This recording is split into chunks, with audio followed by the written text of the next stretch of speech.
Meeting కి అంబేద్కర్ గారి ముని మనవడు యశ్వంతరావు గారు అంబేద్కర్ గారు వచ్చారు. బాబు చంద్రబాబు భయపడ్డావా?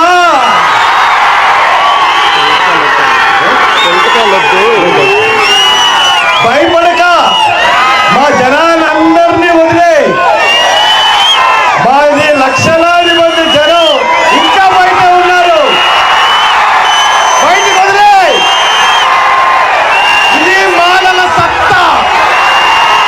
మాలల సత్తా గుంటూరు రోజు పెడుతున్నాం. ఈ మాలల సత్తా ఈ గుంటూరు నడిబొడ్డులోకి పెడుతున్నాం.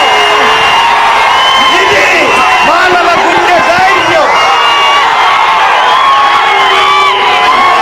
ఎన్నిసార్లు మోసం చేస్తాం మమ్మల్ని, ఎన్నిసార్లు మోసం చేస్తాం. ఈ రోజున రాష్ట్రంలోని అన్ని పార్టీలు, రాష్ట్రంలోనున్న అన్ని పార్టీలు మాకు వ్యతిరేకంగా కుట్రలు పన్ని మాకు ఒక్క పార్టీ అన్నా సపోర్టింగ్ గా నిలబడిందే ఈ రోజు. అయినా మాకు మేమే ఈ రోజున మా సత్తా చూపెడుతున్నాం. మీరు బస్సులు ఇవ్వలేదు, టోల్గేట్ దగ్గర వెహికల్ ఆఫ్ చేశాడు. అయినా సత్తా తగ్గలే, వచ్చాం. మీ అంతు చూడడానికి వచ్చాం.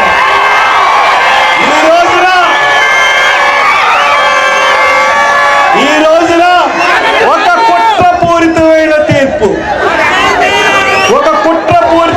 తీర్పు, ఈ రోజున సుప్రీంకోర్టు వెలువరించింది.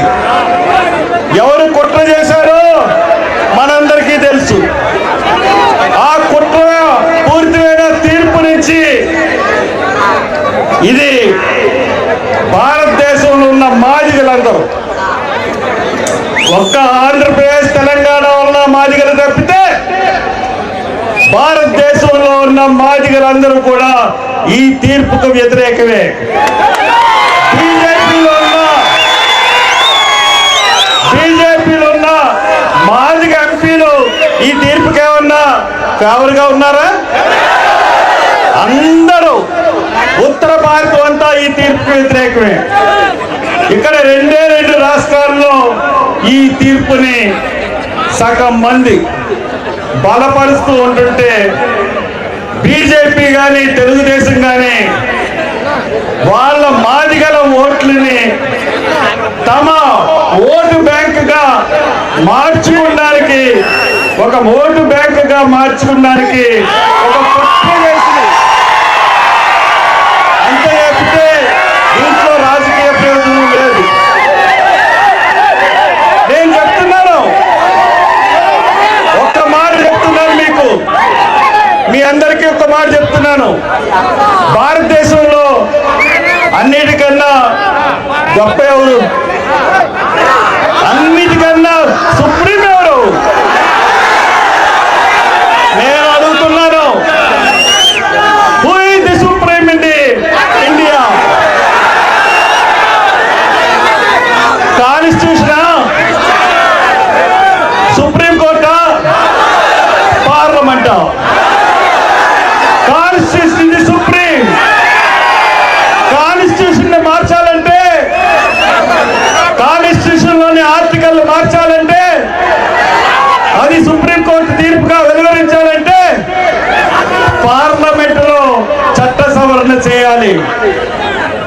మనకి బాబాసాహెబ్ కల్పించిన హక్కు ఏంటంటే రాజ్యాంగంలో 341వ అధికరణలో ఈ మాలల్ని తీసివేయడానికి కానీ కలపడానికి కానీ ఎవరికి హక్కు లేదు. ఒక పార్లమెంట్కే హక్కు ఉంది. అది కూడా పార్లమెంట్ లో ఉన్నటువంటి 3/4 మెజారిటీ ఉంటేనే ఇది హక్కు ఉందంటే దాని ప్రకారమే ఇంత ముందు తీర్పిచ్చారు. మరి దేన్ని ఆంధ్రగా చేసుకుని ఆ తీర్పును కొట్టేసి మొన్న ఆగస్టు 1వ తారీఖున తీర్పు ఇవ్వడం జరిగింది. సుప్రీంకోర్టు ఎందుకు ఇచ్చింది తీర్పు?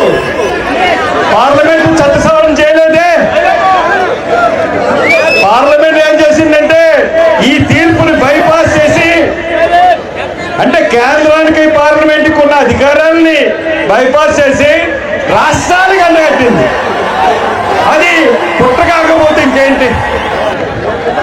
ఇది నేను అడుగుతా ఉన్నాను, నేను ఎంపీలు అడుగుతా ఉన్నాను ఈ స్టేజ్ మీద నుంచి, పార్లమెంట్ లో ఉన్న ఎంపీలందరినీ అడుగుతున్నాను.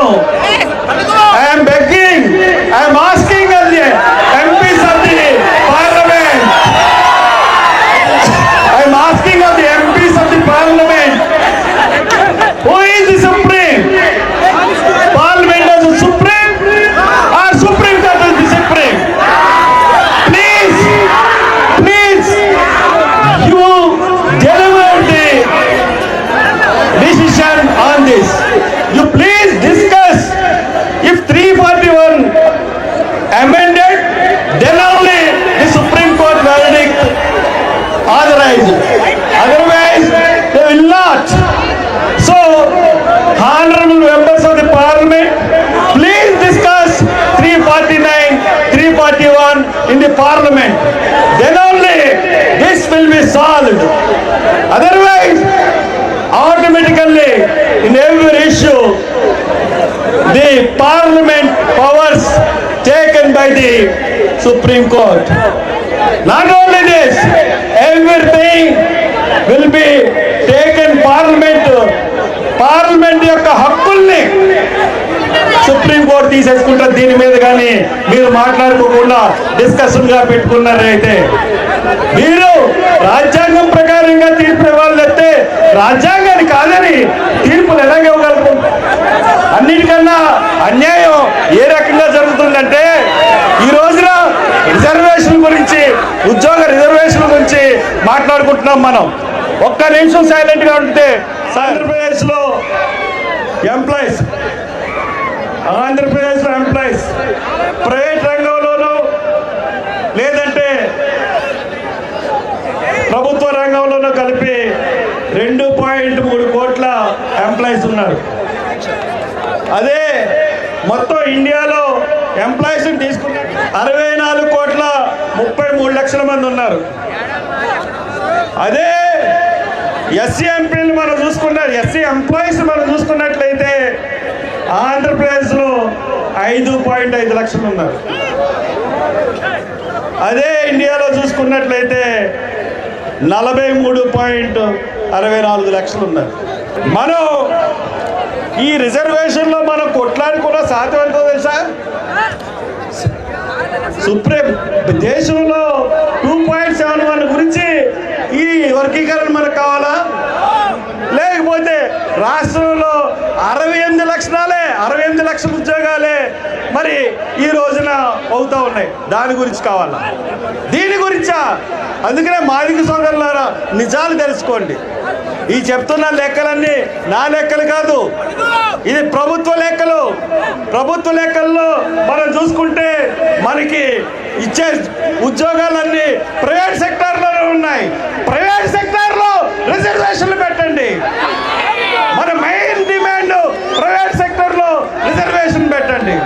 ప్రైవేట్ సెక్టార్లో రిజర్వేషన్ పెట్టగలిగితేనే ఈ యొక్క మా యొక్క అసంతృప్తికి సంతృప్తి మిగులుతుంది.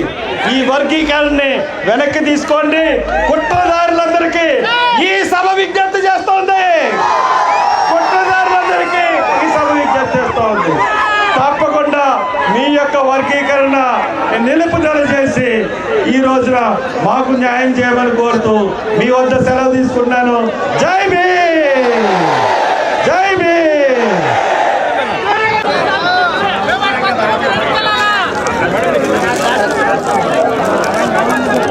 థ్యాంక్ యూ మేడం గారు, థ్యాంక్ యూ సార్.